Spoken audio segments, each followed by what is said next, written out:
थांब. ज्यांनी तुझ्या पाठीत वार केले, ज्यांनी तुझ्या नावाची बदनामी केली, ज्यांनी तुझ्या शांतपणेला कमजोरी समजली, त्यांच्या प्रत्येक गोष्टीचा हिशोब आता सुरू झाला आहे. तू शांत होतास म्हणून ते जिंकले असं त्यांना वाटतंय. तुझ्या विरुद्ध बोलणाऱ्या नातेवाईकांना, तुझ्या वाटेत अडथळे आणणाऱ्यांना आणि तुझं नुकसान पाहून आनंद मानणाऱ्यांना आता परिस्थिती तुझ्या हातात राहणार नाही. आता बघ, ज्यांनी तुझी किंमत कमी केली त्यांनाच एक दिवस तुझी किंमत मान्य करावी लागणार आहे. कारण वेळ बदलते तेव्हा माणसाची भाषा सुद्धा बदलते. तुझ्यावर अन्याय झाला म्हणून तुझा भगवंत शांत बसला आहे असं समजू नको. काही हिशोब लगेच होत नाहीत, पण जेव्हा होतात तेव्हा पूर्ण होतात. बाळा, काही लोक आयुष्यात येतात आणि आपल्याला खाली खेचण्याचा प्रयत्न करतात. आपण त्यांचं वाईट केलेलं नसतं, त्यांच्याशी स्पर्धा केलेली नसते, तरी त्यांना आपलं पुढं जाणं सहन होत नाही. आपण शांतपणे आपलं आयुष्य जगत असतो, पण आपल्या मागे आपल्या नावाच्या चर्चा सुरू असतात. कुणी गैरसमज पसरवतं, कुणी नातेवाईकांमध्ये चुकीच्या गोष्टी सांगतं, तर कुणी आपल्याला अपयशी ठरवण्यासाठी मनापासून प्रयत्न करतं.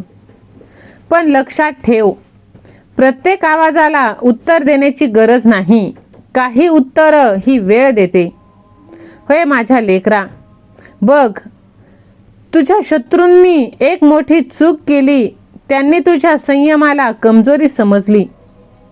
त्यांना वाटलं तू प्रतिकार करणार नाहीस म्हणजे तू काहीही करू शकते. पण माणूस जेव्हा शांतपणे सहन करतो तेव्हा तो आतून खूप काही शिकत असतो. कोण आपला आहे, कोण परका आहे, कोण फक्त उपयोगासाठी जवळ आलाय आणि कोण खरंच मनापासून आपल्या सोबत आहे हे सगळं त्याला कळतं. आणि एक दिवस असा येतो जेव्हा तो कोणालाही काही सिद्ध करत नाही, तो फक्त पुढे निघून जातो. नातेवाईक असले तरी प्रत्येक जण आपला नसतो बाळा. कधी कधी बाहेरचा शत्रू ओळखणं सोपं असतं, पण जवळचा माणूस शत्रूसारखा वागतो तेव्हा जास्त त्रास, वेदना होते. कारण ज्याच्याकडून आधाराची अपेक्षा असते त्याच्याकडूनच टोमणे मिळतात. तुझ्या यशावर आनंद न मानणारे, तुझ्या अडचणींवर हसणारे आणि तुझ्या चांगल्या दिवसाची वाट न पाहता तुझ्या पडण्याची वाट पाहणारे लोक जवळ असतील तर एक गोष्ट लक्षात ठेव, नातं रक्ताचं असू शकतं, पण मनाचं नातं वेगळं असतं. होय माझ्या बाळा, तू केलेल्या प्रत्येक चांगली गोष्ट तुला आठवत नसेल, पण कर्माचा नियम विसरत नाही. एखाद्याला गरजेच्या वेळी मदत केली असेल, एखाद्याच्या दुःखात त्याच्या बाजूला उभा राहिला असशील, स्वतःची अडचण असूनही दुसऱ्याला आधार दिला असशील, तर त्या गोष्टी व्यर्थ गेलेल्या नाहीत. कदाचित त्याचा परिणाम तुला लगेच दिसणार नाही, पण आयुष्याच्या काही वळणांवर अचानक अशी दारं उघडतात ज्यांची तू कधी कल्पनाही केली नसेल. तुझ्या चांगल्या कर्माची वही आता तुझ्या समोर उघडली जाणार आहे. त्यासाठी तू तयार असशील तर श्री स्वामी समर्थ असे टाईप कर आणि हा व्हिडिओ तू शेवटपर्यंत ऐक. माझ्या लेकरा, ज्यांनी तुला नाव ठेवलं त्यांच्याकडे तू पाहू नकोस, कारण त्यांच्याशी लढण्यात तुझी ऊर्जा खर्च होणार. तुझं काम एकच, स्वतःला इतकं मजबूत बनवायचं की त्यांची मतं तुझ्या मनावर परिणाम करणं बंद करतील. तू वर चढत राहिलास की खाली उभे असलेले लोक आपोआप लहान दिसू लागतात. म्हणून बदला घेण्याची इच्छा सोड आणि स्वतःच्या प्रगतीला उत्तर बनव. कारण कोणताही माज कायम राहत नाही. माणसाला पैसा मिळाला, सत्ता मिळाली, लोकांची साथ मिळाली की कधी कधी त्याला वाटतं की आता त्याच्यापेक्षा मोठं कोणीच नाही. तो इतरांचा अपमान करतो, दुसऱ्यांना कमी लेखतो आणि स्वतःच्या ताकदीचा गर्व करतो. पण काळ कोणाच्याही हातात नसतो. आज ज्याच्या हातात परिस्थिती आहे, उद्या परिस्थिती त्याच्या विरोधात जाऊ शकते. म्हणून तुझ्या शत्रूचा माज उतरवण्याची जबाबदारी तू घेऊ नकोस. काळाला त्याचं काम करू दे, कर्म त्याचं काम करत राहतं. तुझ्याही शांततेचा दिवस येणार आहे. एक दिवस असा येईल जेव्हा तुला कोणालाही सांगावं लागणार नाही की मी बरोबर होतो. तुझं आयुष्यच तुझ्यासाठी बोलत असेल. ज्यांनी तुझ्या क्षमतेवर प्रश्नचिन्ह लावलं होतं तेच तुझं यश पाहतील. ज्यांनी तुला दुर्लक्षित केलं तेच तुझ्याशी बोलण्याचा प्रयत्न करतील. पण त्यावेळी तुझ्या मनात अहंकार नको.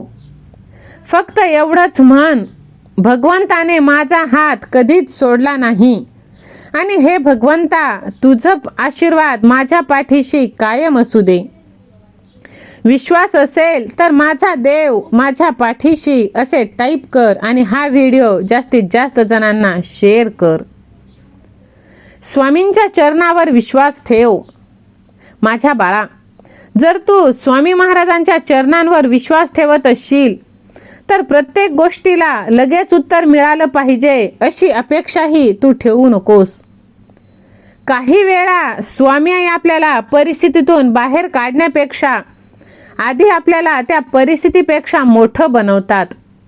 तुझं मन मजबूत करतात, तुझी बुद्धी जागी करतात आणि कोणावर विश्वास ठेवायचं हे सुद्धा शिकवतात. त्यामुळे आजचा संघर्ष हा तुझ्या आयुष्याचा शेवट नाही. कदाचित तो तुझ्या नवीन सुरुवातीचा पाया आहे आणि त्यासाठी तू तयार असशील तर होय मी सज्ज आहे असे टाईप कर. तुझ्या विरोधात बोलणाऱ्यांना उत्तर देण्याची आता गरज नाही. कोण तुझ्याबद्दल काय बोलतंय यावर वेळ वाया घालवू नकोस, कारण लोकांचं काम बोलणं आहे, तुझं काम पुढे जाणं आहे.